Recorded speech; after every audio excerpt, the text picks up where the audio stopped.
Saya akan menjelaskan satu persatu. Yang pertama, meraih kesuksesan, mengejar cita-cita. Intinya pertama, jangan sekali-kali mencoba ataupun mengenal narkoba. Tidak ada masuk menjadi guru ataupun tentara, polisi, pasti ada request pertama. Saya sampaikan ulang. Request pertama ini berarti mulai pengecekan kesehatan luar dan dalam. Ada pengecekan lab darah dari air kencing. Terdeteksi atau tidaknya pengonsumsi atau tidaknya kelihatan. Makanya dari sekarang kalau ada keinginan menjadi seorang guru, menjadi tentara, ataupun nanti polisi, jauhi. Karena itu akan berbekas. Kalau kita mengkonsumsi, kita akan ketahuan. Karena dari cek darah. Karena obat-obat yang diminum itu menempel menjadi satu di darah. Itu tidak akan hilang setahun 2 tahun. Adalah pengecekan lab. Jadi berarti harapan kalian mengejar cita-cita sudah ketahuan. Karena administrasi untuk menjadi guru PNS ataupun menjadi TNI Polri itu ada request pemeriksaan kesehatan luar dan dalam, terutama yang berat itu cek darah. Hasil lab si A ini pernah mengonsumsi atau tidak, pernah mencoba atau tidak. Jadi dari sekarang adik-adik semuanya jangan sampai berpikiran untuk mengenal atau apalagi mencoba untuk narkoba. Lanjut. Nah, pengertian narkoba ini sudah jelas. Zat yang dapat mempengaruhi sistem saraf pusat seseorang sehingga mengubah suasana hati, persepsi dan perilaku seseorang. Pengguna narkoba yang berlebihan dapat menyebabkan ketergantungan ataupun kecanduan yang dapat merusak kesehatan fisik dan mental seseorang. Nah, udah dari judulnya juga sudah parah. Apabila kita mencoba-coba mengkonsumsi narkoba, yang pertama sudah jelas kecanduan. Sudah kecanduan, sedangkan barang haram ini sangat mahal. Dampaknya kalau kita sudah ketagihan, berarti apapun yang terjadi yang diinginkan harus ada. Berarti kamu akan menghalalkan segala cara. Yang minimal kamu sudah meminta orang tua memaksa tidak ada, berarti jangan sampai nanti istilahnya keluar, istilahnya mencuri. Karena gimana caranya untuk memenuhi. Makanya jangan sampai terjadi. Yang kedua, secara lambat laun mempengaruhi tentang saraf, berarti kesehatan kalian terganggu. Tidak ada yang pengguna narkoba sehat, benar tidak? Tidak ada yang bukan kamu pengguna narkoba sehat, tidak ada. Secara pelan-pelan pembodohan terhadap kita dari pola pikir lambat, pola gerak lambat sudah pasti itu. Jadi jangan sampai mencoba untuk mendekati ataupun mengenal masalah barang narkoba ini. Nah, dampak fisik tadi sudah saya sampaikan. Paru-paru sudah kikis, jantung sudah jelas. Makanya saya tadi sampaikan 5 sikap itu ada. Yang keempat yaitu energi, berarti pola sehat. Makanya kalau kita sudah pola sehat, pasti akan terjauh dari narkoba. Pasti menjauhi narkoba karena kita ingin sehat. Dampak sosial, penggunaan narkoba dapat merusak hubungan antar itu, merusak hubungan keluarga, hubungan perorangan ataupun keluarga. Kita banyaknya menyendiri, terus kalian banyaknya menyusahkan orang tua, apalagi tidak ada pekerjaan. Berarti jangan sampai pekerjaannya jadi bisa manja dan mencuri. Jangan sampai. Jadi udah jelas dampaknya narkoba itu sangat mengerikan. Yang pertama yaitu kesehatan, yang kedua yaitu jelas kalian pembodohan, tidak ada namanya pengguna narkoba berbadan sehat. Lanjut. Nah, strategi operasional penanganan permasalahan narkoba yang pertama pencegahan, membangun kemampuan dan ketahanan. Ini untuk pencegahan, tapi ini bukan hal yang saya inginkan. Berarti kalau ada pencegahan itu ada kejadian dulu. Jadi jangan sampai dengan adanya sosialisasi tentang narkoba ini, minimal siswa dan siswi di depan saya ini sudah jelas tidak akan mendekati ataupun mengenal narkoba. Ada yang sudah mencoba-coba? Tidak. Putra? Tidak. Tidak. Yang Putri? Kalau sudah ingin mengenal sekarang segera jauhi. Sudah jelas merugikan diri pribadi. Cita-cita kalian akan sia-sia. Lanjut. Nah, tidak jauh dari narkoba ini. Kalau sudah mengenal narkoba, berarti tidak akan jauh dengan berorganisasi yang hitam, yaitu masuk. Kalau kita sudah mengenal narkoba, pasti ujung-ujungnya kumpul-kumpul, yaitu membentuk organisasi seperti geng motor. Nah, geng motor ini apalagi di daerah Gunajaya pasti banyak mendengar. Banyak di Manonjaya, apalagi perbatasan dengan wilayah kota Taman Sari, yaitu banyak klubnya. Ya, dengarkan di sini, perhatikan. Jadi dari narkoba ini, kalau sudah mencoba narkoba, pasti larinya akan ke geng motor, karena hidup bergerombol, banyak teman. Nah, hidup hura-hura, senang-senang. Nah, jangan sampai terjadi. Inilah alamat yang akan menyengsarakan kita seumur hidup.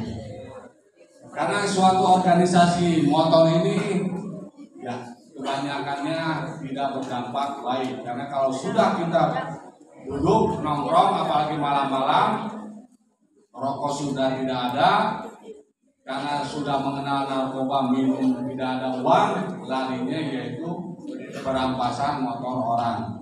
Nah, itu udah jelas dampaknya jelek.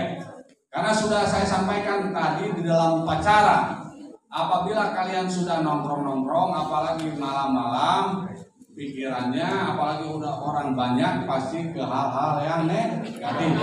Berarti dari sekarang jauhi tentang perkumpulan ataupun namanya geng motor.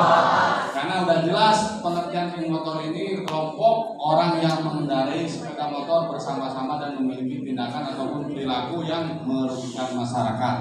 Kenapa merugikan?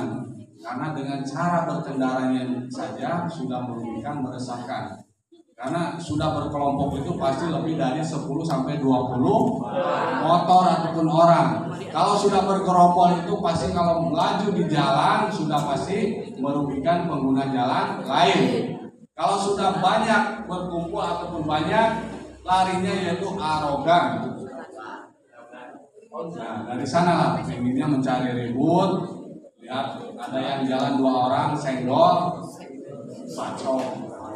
Jangan sampai, nah itu kalau sudah berhubungan dengan polisi, nangis juga sama. Kalau sudah di BAP ditangkap sama, nangis juga. Makanya narkoba, geng motor dari sekarang sudah jelas tidak ada faedahnya, berarti segera dijauhi. Kalau yang sudah miring-miring mendekati perkumpulan-perkumpulan, segera kalian mundur. Jangan menyusahkan orang tua, jangan menyusahkan diri sendiri. Sudah kita berjalan normal seperti anak sewajarnya. Kalau tingkatan SMP berarti pergaulannya sewajarnya. Jangan, karena kalau dalam aturan pun SMP belum bisa mengendarai kendaraan ataupun belum punya SIM. Nah itulah. Jadi kita berjalan sewajarnya, ketentuan tinggal diikuti. Kalian tugasnya itu belajar kalian untuk mengejar cita-cita kalian. Untuk jelas kriminal pasti terjadi, kekerasan pasti terjadi, gangguan ketertiban pasti terjadi, pelanggaran lalu lintas pasti terjadi, merusak citra generasi muda pasti terjadi. Lihat dari perkumpulan geng motor ini, apakah ada faedahnya ataupun yang menjurus baik? Ada tidak? Tidak. Berarti yang sekarang miring-miring sudah merapat mendekati ke grup motor ataupun geng motor, segera jauhi sebelum terlambat. Kalian kalau sudah masuk di komunitasnya ataupun di organisasinya, jangan sampai kalian tidak bisa keluar. Hidup kalian tidak nyaman, makanya hidup sewajarnya. Tidak ada kamu masuk ke dalam kelompok motor, karena kalau sudah narkoba pasti bergaul dengan motor, berkumpul, membuat kriminal, yakin kekerasan pasti terjadi, gangguan ketertiban sudah jelas. Jadi jangan sampai nanti merusak citra generasi muda.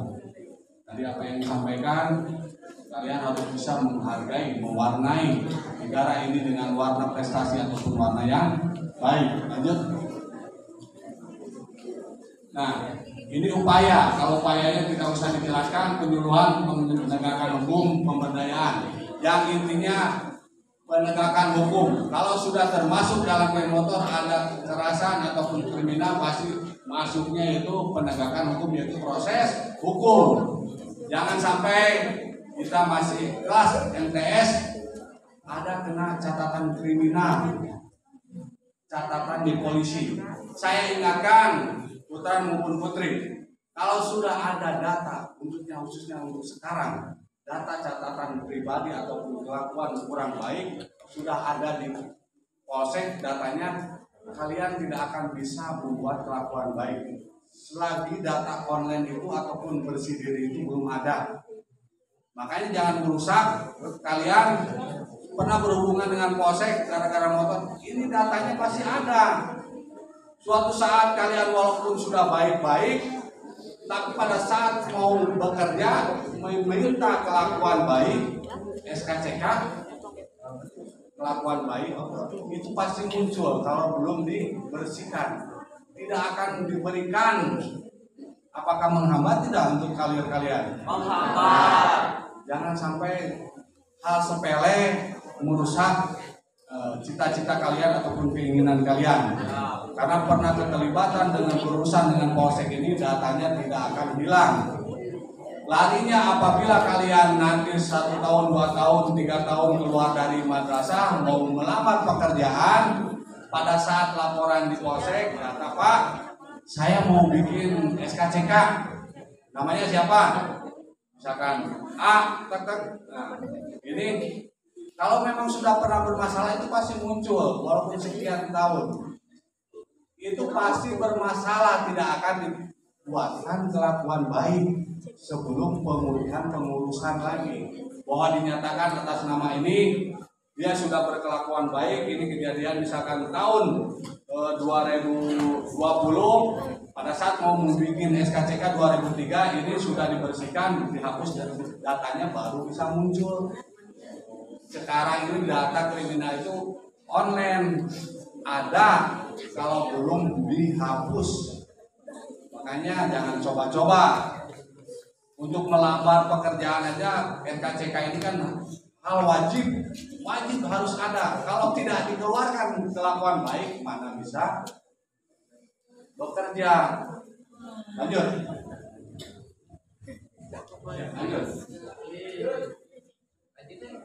Nah, ini tadi sudah disampaikan dampaknya minuman keras. Lanjut.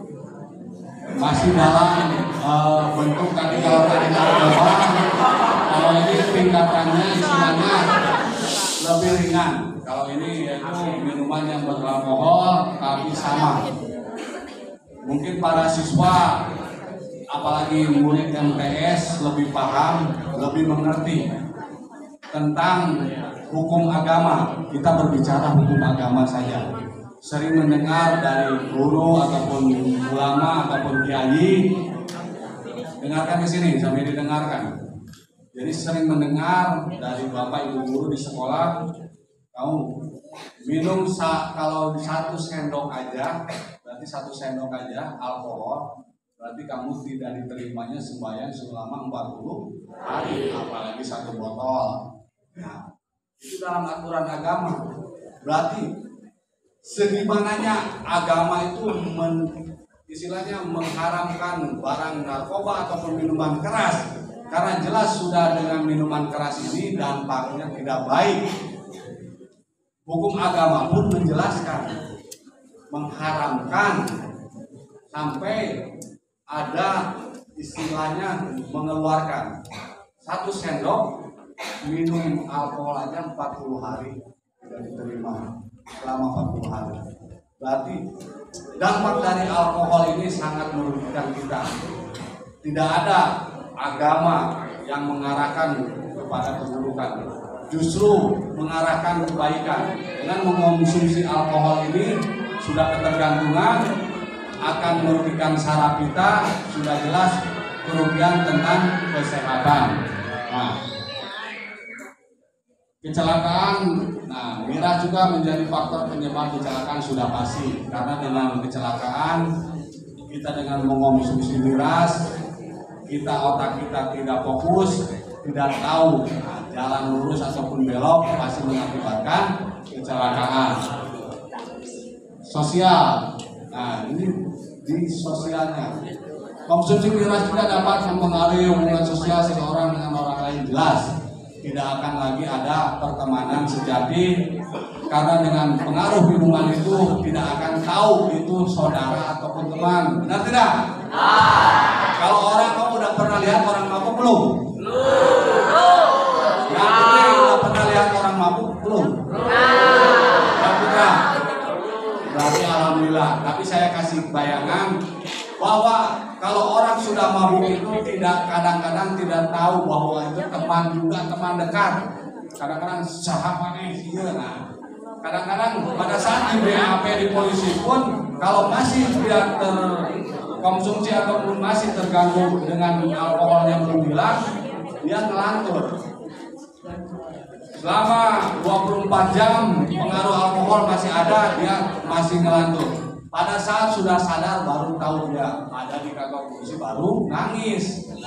Tapi kalau masih dalam pengaruh alkohol, dia kenyang, sebelum ditanya tidak tahu siapa yang di depan itu yang nanya juga. Pada saat besoknya dia bangun sudah masuk di selan, baru ditanya, baru dia nangis, bahwa dia sadar. Berarti alam sadarnya sudah pulih, baru ingat dia ditangkap polisi. Berarti kan sudah jelas tidak tahu. Kalau sudah terpengaruh alkohol, jadi tidak tahu kawan ataupun saudara. Lanjut. Lanjut.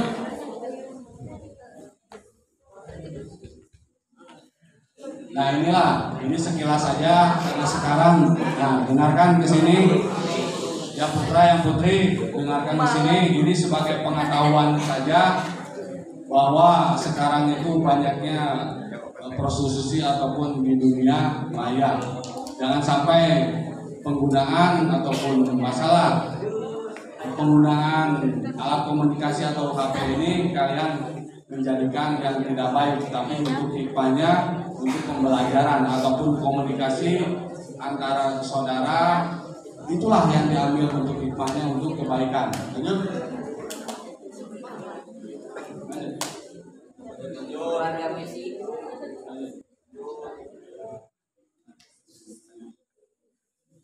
Di sini saya sampaikan yang terakhir ini masalah pengertian medsos atau situs web yang mungkin pengguna untuk berinteraksi dan berbagi konten dengan orang lain secara online. Jangan sampai dengan medsos ini bisa istilahnya menyelakakan kalian. Ayo. Dengarkan ke sini. Kalau istilah dulu yaitu adalah mulutmu adalah harimau. Kalau sekarang adalah jarimu adalah harimau. Jangan sampai ketak-ketik tidak jelas, karena sekarang ada aturan tentang IT. Jangan sembarangan bermain di medsos, kecuali kalian yang baik-baik saja untuk pembelajaran, untuk komunikasi antar rekan. Pentingnya penggunaan medsos yang cerdas. Dengarkan di sini, putra maupun putri. Memperluas jaringan pertemanan sudah pasti, memperoleh informasi yang berguna, karena sekarang kalau kita tidak menggunakan HP Android, kita akan ketinggalan masalah informasi, ataupun apabila ada rekrutmen pekerjaan, instansi manapun sekarang semuanya menggunakan media sosial rekrutmen. Itu yang diambil untuk hal-hal yang baik. Nah, mengembangkan positif, menjaga reputasi diri, membangun bisnis. Kalau sekarang seperti bisnis ini jelas, kalau kita kurang mengenal tentang IT ataupun menggunakan HP, kalau yang berjiwa bisnis itu sudah jelas ketinggalan. Lanjut. Nah, memilih informasi akurat dan terpercaya, berpikir sebelum memposting, menjaga etika dan sopan santun dalam bermedia sosial, menghindari konten yang bersifat pornografi ataupun kekerasan. Nah, di sini sudah jelas, jangan sekali-kali mencoba membuka konten yang bersifat pornografi ataupun kekerasan. Menggunakan medsos untuk hal-hal yang positif. Lanjut.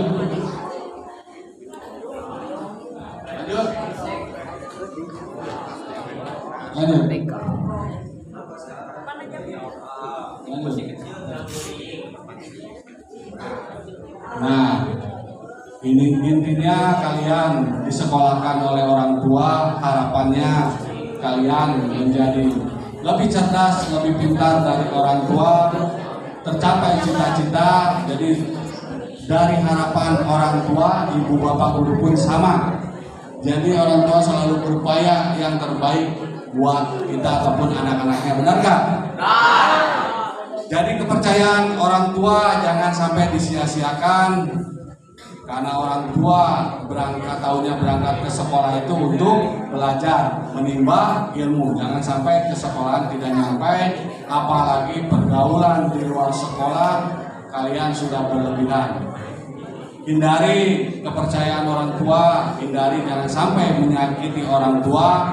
Menghormati bapak dan ibu guru harus dihormati, karena itu adalah mentransfer ilmu yang tidak bisa menjadi bisa.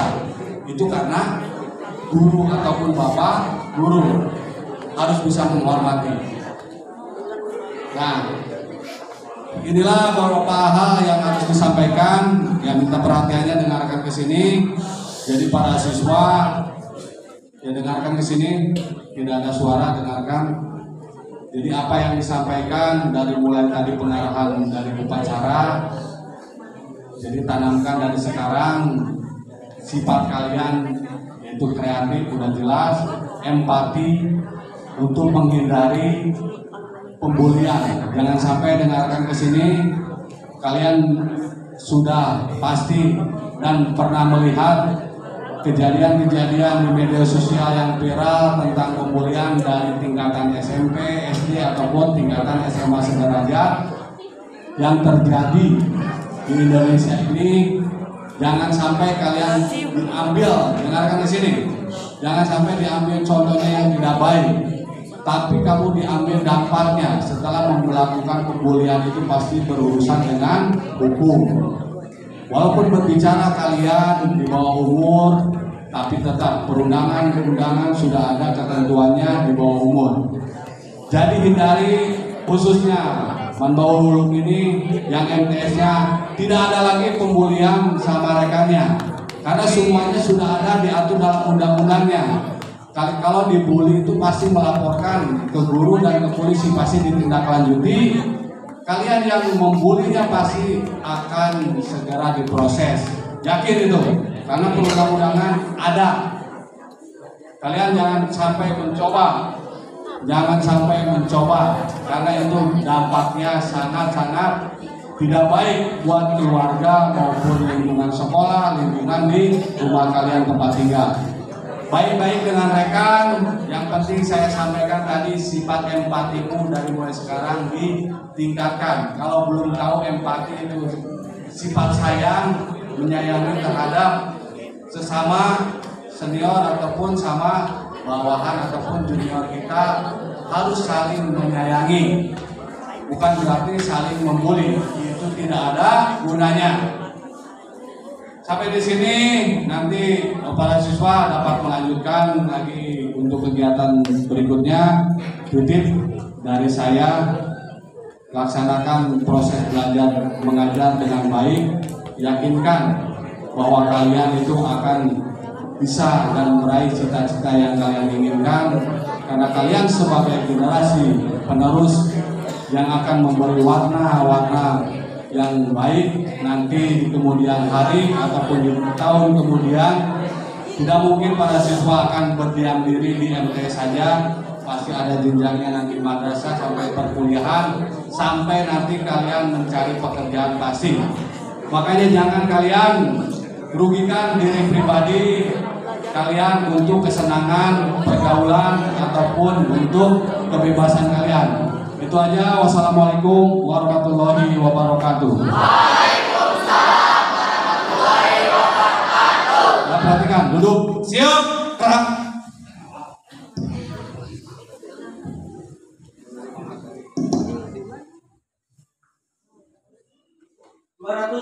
orang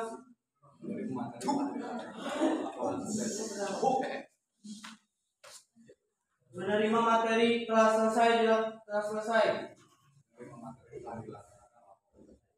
Menerima materi telah selesai dilaksanakan, laporan selesai. Menerima materi telah dilaksanakan, laporan selesai. Menerima materi telah selesai dilaksanakan.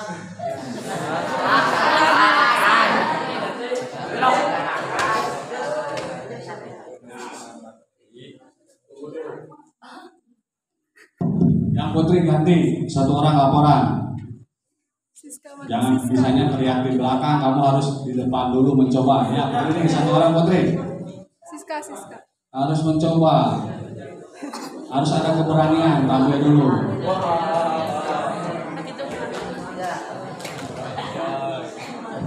Menerima materi telah dilaksanakan, laporan selesai, baru 14. Menerima materi selesai dilaksanakan, laporan. Menerima materi telah dilaksanakan. Menerima materi telah dilaksanakan, laporan selesai. Menerima materi telah dilaksanakan, laporan selesai. Istirahatkan. Seluruhnya istirahat di tempat, gerak.